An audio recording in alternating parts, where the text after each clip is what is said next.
దండభవాని. నేను బాపట్ల నుంచి డీవీసీ హాస్పిటల్‌కు హార్ట్ ఆపరేషన్ కోసం వచ్చాను. ఫస్ట్ నాకు ఆయాసం, నొప్పి ఎక్కువుండేది. ఏందా అనని ఒక రోజు ఎడమ చెయ్యి అంతా బాగా జాలొచ్చింది. తర్వాత కూడా లంగ్స్ స్పెషలిస్టుల దగ్గరికి చాలా మంది దగ్గరికి తిరిగాను. అక్కడ కూడా క్లారిటీగా నాకు చెప్పలా. తర్వాత ఆయుష్‌కెళ్ళాను. అంటే మా అమ్మగారికి ఆయుష్‌లో బైపాస్ సర్జరీ చేయించాం. ఇంకా ఆ ఎక్స్‌పీరియన్స్ మీద అక్కడికెళ్తే ఫస్ట్ సోమశేఖర్ సార్ చూసారు. తర్వాత రఘురామ్ సార్‌కి నా కేస్ అప్పగించారు. రఘురామ్ సార్ అప్పుడు చెప్పారనమాట. "నీకు హార్ట్‌లో హోల్ ఉందమ్మా. పైన 2 గదుల్లో హోల్ ఉంది.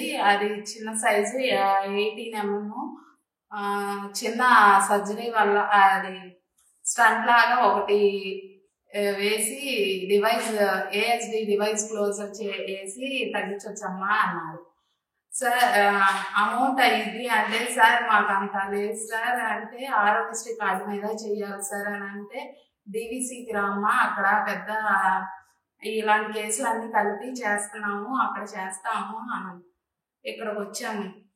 అంత అమౌంట్ కట్టించుకొని, అంత పే చేయించుకొని, ఫెసిలిటీస్ కానీ, స్టాఫ్ కానీ, నీట్నెస్ కానీ, అది కూడా కాకుండా శివకుమార్ సార్ లాంటి సార్ చేత మాకు ఇంతమందికి ఇన్ని కేసులు చేయించారు అంటే అది కేవలం డీవీసీ హాస్పిటల్.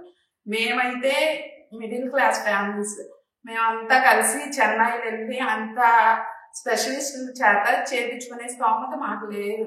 డీవీసీ హాస్పిటల్ ఇలాంటిది పెట్టి మా అందరికి చేయించడం వల్లే మేము ఆయన చేత చేయించుకున్నాం. నిజంగా ఇక్కడికి రావడం మా అదృష్టం. సార్ చేత చేయించడం ఇంకా అదృష్టం. సార్ గారు కూడా అసలు థియేటర్లోకి వెళ్ళినా కూడా కంగారు పడగాకమ్మా, ఏముండదు. రఘురామ్ సార్ కానీ, సుదర్శన్ సార్ కానీ, రామకిషోర్ సార్ కానీ, డాక్టర్స్, స్టాఫ్, నర్సులు, ఆయమ్మలు అసలు పేరున నేను ఎంత చెప్పినా తక్కువే.